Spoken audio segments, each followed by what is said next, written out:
internautes yi maa ngi leen di nuyu comme ni ma ko waxee sànq ñu ngi fii ci HLM fekk si fi nga xamante ne nag nee naa la dafa bokk ci aar su ma nee dafa bokk ci aar photo bi ci ginnaaw rek firndeel na ko mu di Doudou Ndiaye Coumba Rose suñu maam jooju di ko ñaanal firdawsi yàlla na nekk këram ak dëkkuwaayam tey nag bés bu spécial la dama naan hasard amul. suñu duggee ci biir waxtaan bi dañ ci gën a xuus ndax tey bésu 4 avril dafa bëri lu muy symboliser suñu maam jooju ba tax na ki nga xamante ne aussi mooy Mo Lamine di sëtam woote ci ay ndogu dama koy bàyyi rek mu nuyoog internet yi ñu gën a xuus ci waxtaan bi Mo Lamine maa ngi lay nuyu. waaw salaamaaleykum maa ngi lay ziare bu baax a baax sama jigéen bi di la nuyu di nuyu képp koo xam ne rek yaa ngi ñuy seetaan di nuyu waa Sénégal waaye nag fukki penc ak ñaar yëpp. ndax boo nee Mo Lamine Ndiaye Rose rek defe naa ni doomu ndakaaru la parce que kuy sa maam Doudou Ndiaye Coumba Rose kuy sa maam Weesang Faye kuy sa maam Badara Mbaye Kaba defe naa ni surtout baj géwal nga kon maa ngi nuyu askan wi yëpp et vraiment di kontaan si yéen it yéen ñi nga xam ne da ngeen déplacé wu ñëw maa ngi leen di ziare bu baax a baax di nuyu suma ay frère yi nga xam ne ñoo déplacé wu ñëw rawatina ku si mel ni Assane Bongo Malle mi ngi fële woykat bi di nuyu tamit suma ay jigéen ñi nga xam ne dañoo jël seen xaalis Mo Lamine joxul leen ko ñu def ay t-shirt nekk si naaj wi di dang-dangi ndax jëmm ji vraiment maa ngi leen di ziar di nuyu nag sumay waajur ñi nga xam ne nag tey nu ma mel rek yàlla ak ñoom la ndax Tafa Ndiaye mooy sa baay rek defe naa ni ndam la Fandoy Mbaye mooy sa yaay rek ndam la vraiment di kontaan bu baax a baax di ziar nag suma frère yi nga xam ne ñoo déplacé wu ñëw muy sëñ Ablaye Fall Ibrahima gaa yëpp ñoom Cheikh maa ngi nuyu ñëpp di leen delloo kàddu bi waaw. ñu gis ndogu yi yàgg nga ko woote mais ren dafa ala daw me ren ñu gis nga def loo xamante ne bëri na artistes yu woote ndogu mais ñi soo gis nga def li nga xamante ne moo di bâche def service libre def traiteur. mu mel ni leen da nga gën a yokk level bi. waaw dañuy yokk level gi ndax bu fekkee da nga nekk xale di am looy ut parce que booy ut dara il faut nga ñeme ko boo gisee ñu def lii rek parce que dañoo bokk ci famille bu baax boo xam ne ñun lii rek la ñu xam lu baax rek la ñu xam teral nit jàppale nit def yu baax di sañse di turo parfum yu neex initiative yi nag. ñu def ko ak waa Ndiaye Rose Events ñu ànd si ak sunu ay frère ñoom Pa Assane Badrich ak sunu ay jigéen ñu ne bii paa nag vraiment dañuy fexe yaatal ko parce que Assane HLM la ne bokk Ndiaye Rose comme li muy wax rek bokk ci ñun ñu bokkandoo di yëngu ci aar ba sunu borom def tey ñun ñëpp yàlla mi ngi ñuy dimbali si lu ñuy yàlla di dimbali nag dafay baax ci weerum koor nga génnee li nga am def ko delloowaat ko sunu borom waaw bokk ko jaamu yàlla yi moo tax tey ñu ne dañuy def rek bâche daal di woo traiteur ñu ñëw ñu def ba mu baax daal di bégal gars yi nit ñi lekkoo naanoo waaw initiative boobu la ñu am. Mo Lamine lan mooy sa secret ma gis ne bi nga génnee sa dëkkandoo yi ñëpp dañ génn macha allah koñ bi fees dell. waaw xam nga secret bi moom ci artiste du dara lu dul yar ak teggin parce que fii kenn mënul. ku nu jàppale rek moo fi am te bu dëkkandoo yi jàppee mbokk yi jàpp rek defe naa ne fi nga bëgg a egg da nga fay egg parce que man loolu laay wax chaque jour ñi nekk ci man que ñi bañ a nekk ci man mooy artiste yow sa wàllum bopp yow yaa war a njëkk a suufe ba pare yow yaay doon Baay Faal bi wàccee sa bopp nit ñi mën la bëgg mais tey artiste warul rëy artiste warul jafe man chaque jour nit ñi dañ may woo Mo Lamine yow de nangama nangam bul la woowee rek da ngay jël mu ne leen waaw parce que artiste yaa soxla nit ñi donc boo soxlaa nit ñi bëgg sooy def say événement nit ñi di ñëw kon donc faaw ngay wàccee sa bopp am taalibe nangoo di nuyoo di saafonteex say nit loolu dafay am solo moo tax ba ñu defee ndogu li nga gis ni macha allah dëkkandoo yeex ñëpp ñëw nañu soppe yi ñëpp ñu àndandoo ndogandoo si jàmm salaam. d'accord moo la parce que yaa ngi koy wax tey léegi nga ne dëgg nga ne woote nga mais am na tamit ay artistes yoo xamante ne ni ñëw nañu parce que à chaque fois dañoo seetlu ni saay boo wootee ñoom dañuy ñëw mais bii pas gisuñu fi Bastoum gisuñu fi tamit am bongo lan moo dox sa diggante ak ñoom. waaw xam nga nit ku ne na yaa ngi sa coin parce que tey boo xoolee weeru koor dafa nekk weer wu xat ndax nit ku ne da ngay jéem a xool nooy defee lu baax si fi nga ne di jéem a def lu baax woo nañu ñëpp invité nañu ñëpp ñi ñëw dañ leen di nangul ñëw bi ñuy ñaan lépp luñ si def sunu borom boole ñu ko payoor gi ñi ñëwul it dañ leen di comprendre mais du dañu am ak ñoom problème wala dara ñëpp la ñu sekk ak ñoom jàmm ak salaam artiste su Sénégal yëpp ñëpp yàlla def na ñu sekk ak ñoom jàmm donc macha allah boo gisee xëy na peut-être ñoom dañoo xat rek waaw parce que nag koor gi moom jot du am yéen ñi sax doo leen am jot waaw mais nag sant yàlla ba am nañu jot a ñëw ku mel ni suma frère Malle dafa jóge ba Louga ñëw donc loolu rek dafay am lu muy wane te ñun ñoo fi ne mag ñi dañuy dem bul sax sonn musique dafa am benn âge boo xam ne dafay am génération buy jóge buy ñëwaat buy màgg buy ñëw donc ñun fexe nañ ba génération boobu noonu ñun ñoo bokk ndey ñoo bokk baay ñi ngi demalante ñi ngi ànd muy que bongo man muy que waykat muy tëggkat muy leneen ak leneen tey si bâche bi gis nga waa sañ-sañ su may mbokku kër yaay déplacé wu ñëw donc loolu dafay am lu muy firnde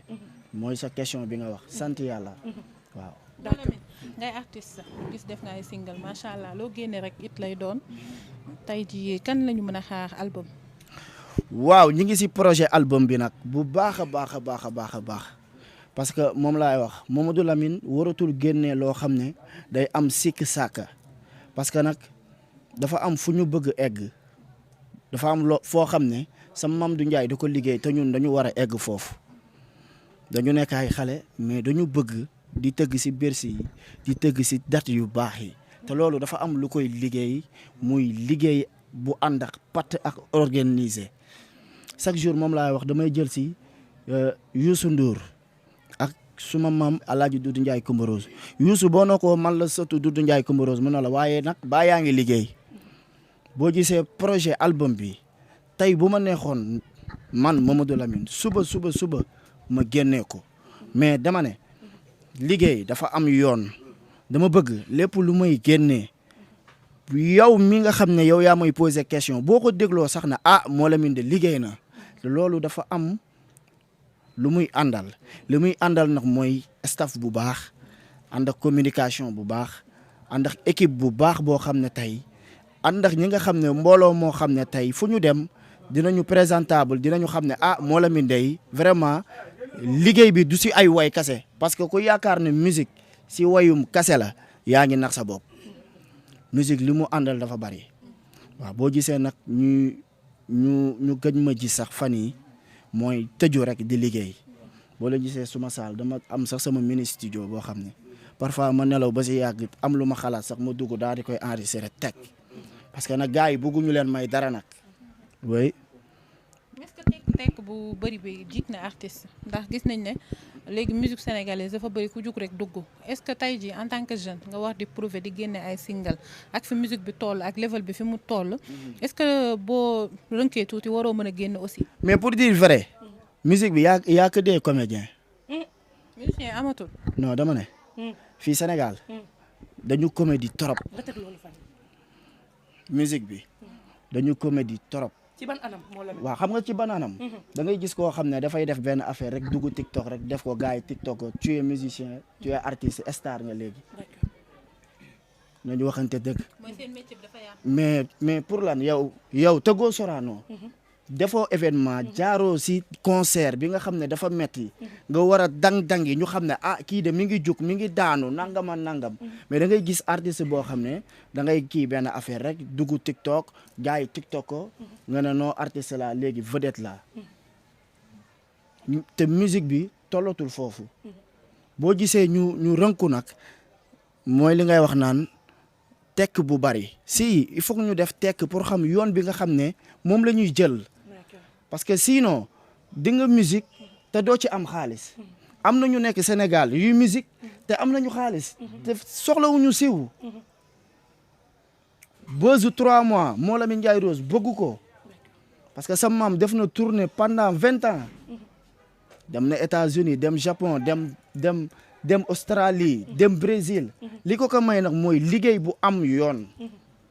mais tey moo Lamine bu ko neexee chaque jour mun a génnee TikTok parce que tey TikTok bi mooy xool li nga xam ne mooy actualité li xale yi bëgg nga daw dugal ko way ko mu génn ñu naan cum kii wax xew ngay rey sa bopp fekk xewoo suus lan moo ko gën a siiw si àdduna lan moo gën a siiw suus te suus noo ko moom te pourtant bañ ko créé nit ñi am na ku jug ne waaw moo Lamine nangama nangam maam moom suus nangama nangam tontu juguma si tontu di si wax parce que dama bokk ci famille musique famille bi ma bokk moomu ma di wax waaw donc looloo waral parce que bëgguñu tey def loo xam ne après 1 an 2 ans après mu jeex waaw carrière na def waaw xam nga bëf bi nag boo gisee dinaa ko tàmbali nag dinañu commencé di dem suñu ay soirée suñu ay frère ak sunu ay grand frère yi nga xam ne ay Pape Diouf Wally Seck yooyu yëpp dinañu leen seeti dem si seeni soirée bëf mais lépp dafay fekk àpp bi jot moo lu ñuy wax lépp looy def rek na fekk yow nga pare si sa bopp ba pare nga mën koo def mais nag yàlla def na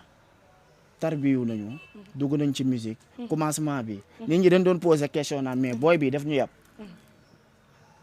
moo Lamine début bi waaw même HLM bii ma dëkk sax dañ doon wax naan mais booy bi daf ñu yàpp mais tey liggéey naa wan leen loo xam ne tey fii du ñu génnee artiste te duñu ne moo Lamine Ndiaye Rose loolu man maa ko liggéey. boo wootee Sorano ñu gis ne HLM dañuy ñëw guichet fermé lay def. waaw loolu nag liggéey la moo li may wax parce que nit ki boo liggéeyul billaay walaay boo wootee nit ñi du ñu ñëw mais il faut nga liggéey bi nag dafa àndul ak wax dëgg la showbiz la mën nga wax am ñu lay waxal si suuf nga def yëfi bandi si suuf yooyu yëpp mënta ñàkk mais nag liggéey bi moo ëpp solo liggéey bi moo tax ñu woote Sorano sama 2e édition Sorano ñaata artistes ñoo fi ne ñuy soog a débuté kan moo ko fi def nañu waxante dëgg rek. kan d'accord mais tey wax 4 avril aussi te duñu wax ki nga xamante ne moo di sa maam Doudou Ndiaye Coumba Rose nataal bi suñu ginnaaw mu daan tëggal majorité kon bés bi bu tolloo fii tey lan ngeen di yëg lan ngeen di sentir. waaw dañuy am nag tuuti wéetaay parce que sa maam Doudou Ndiaye branche la woon boo xam ne dafa am importance si ñun parce que tey boo daan dem si bureau yi nga ànd ak moom rek doole la moom rek dafay tijji moom boo ko nit ñi gisee rek ndeysaan Sénégal dañ ko jox cër donc moom daf ñuy wéetal daf ñuy manqué loolu dañ koy xalaat di ko ñaanal sunu borom yërëm ko te xaare ko aljana yu firdawsi ndax moom passeport la sama maam Doudou Ndiaye Coumba Rose artiste gënu koo mag ci Sénégal ñun bu ñu génnee dem si ambassade yi wala ñu dem feneen di ut ay visa ku ne xam ne ni dafa metti waaye boo nee Doudou Ndiaye Coumba Rose yi sama maam rek dal lay teg foo xam ne yow da nga naan lii sax yéex naa koo wax donc moom vraiment wéetal nañu loolu ñu ngi koy ñaanal nag sunu borom yërëm ko ñaanal sunu papa yi nga xam ne yëpp ñu nekk si musique sunu papa Thione Seck ñu ngi koy ñaanal sunu borom xaare ko aljana ak sunu mama Diaga ñoom ñëpp ñu ngi leen di ñaanal sunu borom yërëm leen vraiment di kontaan.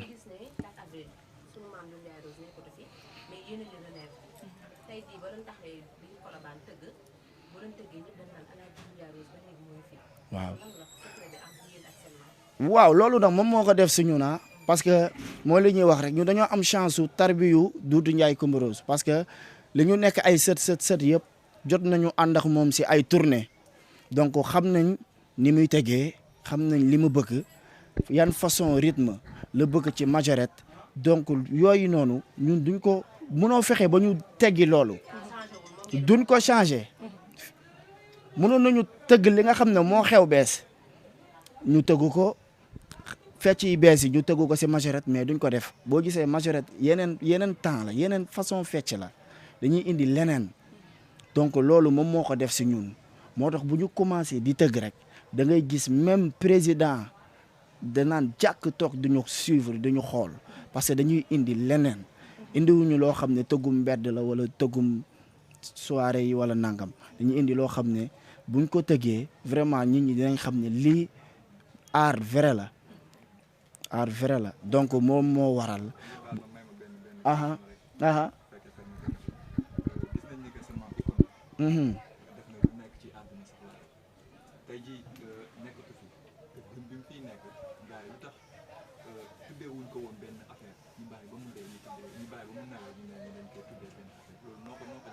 waaw loolu nag loolu man loolu chaque jour moom laay wax parce que Sénégal moom ñoo tàmm loolu Sénégal balaa ñu laa mën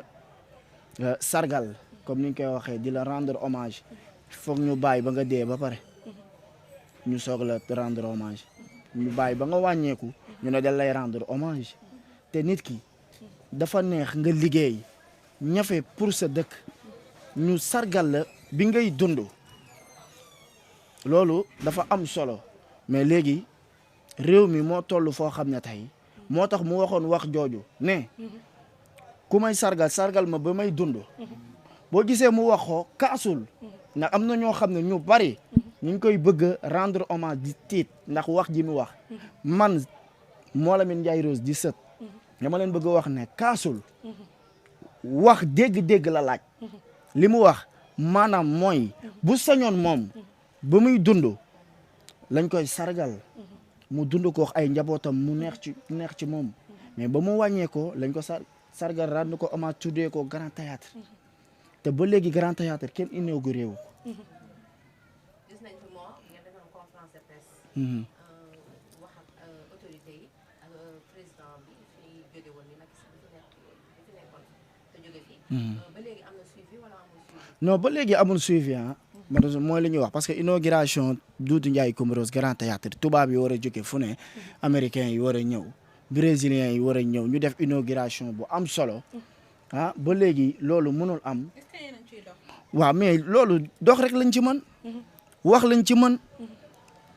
def woo nit ñi woo presse bi ñu ñëw ñu wax ci lañ ci mën xëy na nag sunu président bu bees bi xëy na ministre de la culture bu bees bi bi nar a toog ñu ngi koy woo di ko wax ni la famille Doudou Ndiaye Coumba Rose dañu soxla ñu inaugurer Grand Théâtre pour de bon parce que dañ ko soxla dafa bokk ñun si sunu li ñu bëgg a def tey sunu vie wu artiste vraiment dañ koy soxla parce que tey opportunité yi ñu si mën a am ñun xam naa ni macha allah buñ ko defee ñun sénégalais yëpp dinañ si sentir seen bopp. kàddu gu mujj gi lan lay doon. waaw kàddu gu. non avant ak kàddu gu mujj gi tey sa relation ak waa kii ñi lay organiser. Ndiaye Rose Events waa Ndiaye Rose Events sa relation ak ñoom. waaw relation Ndiaye Rose Events ak Mont Lamine Ndiaye Rose du relation lu dul soppee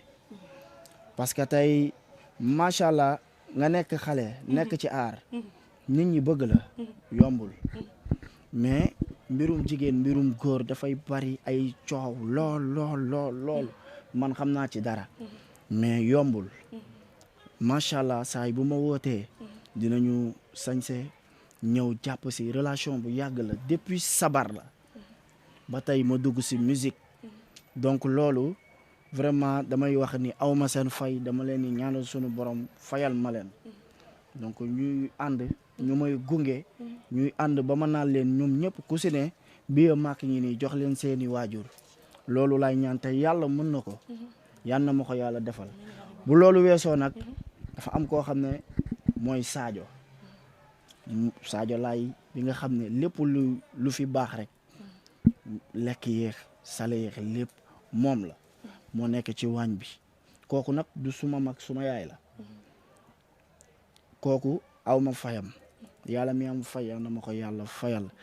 waaw vraiment di kontaan si waa HLM di kontaan si ñëpp Pa Assane sama jumeau maa ngi bég ci ñëpp noonu la demee.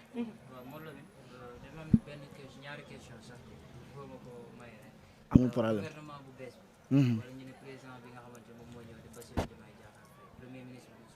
Sonko dañoo woote li nga xamante ni moom mooy liggéey. ñuy dox beeg yooyu yëpp dañ siy jóg. te yow tey en tant que artiste ban kàddu nga siy yëkkati ak yan kàddu ngay dénk ndawu Sénégal. waaw man heureusement man xam nga booy joxe conseil day fekk yow sa bopp ngay dund loolu man du ma toog muy dox parce que man li may def bu fekkee toog muy dox la si kàttanu yàlla kon du ma mën a organiser sax sabar waaw mais di wax ni jeunesse bi ñoo war a ñëkk a yaru ba pare parce que Sénégal pour mu dox il faut que ñun ñu yaru ñun jeunesse su Sénégal il faut que ñu yaru ñu set parce que dëkk yaru ak set moo ko mën a yor jeunes yi yaru ñu set ñu ànd gunge suñu président li mu bëgg ñu defal ko journée internationale set setal war na mën a am ci mim réew chaque dimanche wala chaque nangam sénégalais yëpp génn ñu sol def suñu ay training jël bale yi def peel yi defar suñu dëkk ba mu set planter suñu ay arbre defar suñu Sénégal ndax ñoo ko moom gars yi bu nu juum président dëgg la li mu war a def wax na ko démb ci kàttanu yàlla dina ko def waaye nag li des mooy ñun jeunesse bi ñun ñooy jóg sol suñu ay dàll nag daal di koy ànd ak moom defandoo ko moom gars yi maa ngi leen di woo yéen ñëpp ci liggéey boobu ci yaru boobu ci teggin boobu jeunesse su Sénégal maa ngi ciy woo ñëpp waaw di ñaanal nag sunu président sunu borom defal ko tawféex sunu borom gunge ko ci li nga xam ne moom mooy mandat bi nga xam ne moom lay def lépp loo xam ne te mu wàññi ñu nag dund bi courant bi essence bi ñi ngi bëgg a dee transport bi metti na nañ ñu ko wàññil ñun géwal yi it nga fexe ba sunu côté na nooy bëgguma benn problème. mbaa du na nooy traditionnel yi ñu ngi leen di tàggale ñi nga xamante dañoo bëgg lu yomb di jege ñoom Amadou Ba di yóbbu seen kii di leen jox xaalis. waaw xam nga fii man pour dire vrai benn communicateur traditionnel laa gis bu valable muy sunu papa Mansour Mbaye sunu papa Mame Less Thione ñi nga xam ne ñooñu ñooy mag ñi mais Sénégal léegi da ngay gis man Sénégal man dafa nekk dëkk boo xam ne man comprendre tuma ku ne ñëw sol sa 3 pièces bu rëy maquillage yu ñëw ne communicateur traditionnel nga nañu waxante dëgg gars yi nañu jóg ñu liggéey ensemble ba ci kilifa diine yi ne ñëpp jóg tey sëñ Ablaye Fall chaque jour ma wax ko moom toogul muy dox mi ngi jóg chaque weeru koor mu yëkkati alal def ay kii yóbbu si kaso yi def ay ndogu loolu yëpp mu nekk ay exemple yoo xam ne si doomu Tilala Fall bu ko neexoon mu toog ne sang la day toog ñu indil ko léppam waaye moom day jóg dangi jeunesse bi nag damaa bëgg exemple yooyu ak li ma def tey damaa bëgg ñu koy xool te bàyyi commentaire yu négatif yi amul sens si TikTok yeeg si réseau yeeg nañ ko bàyyi loolu rek laa mën a wax.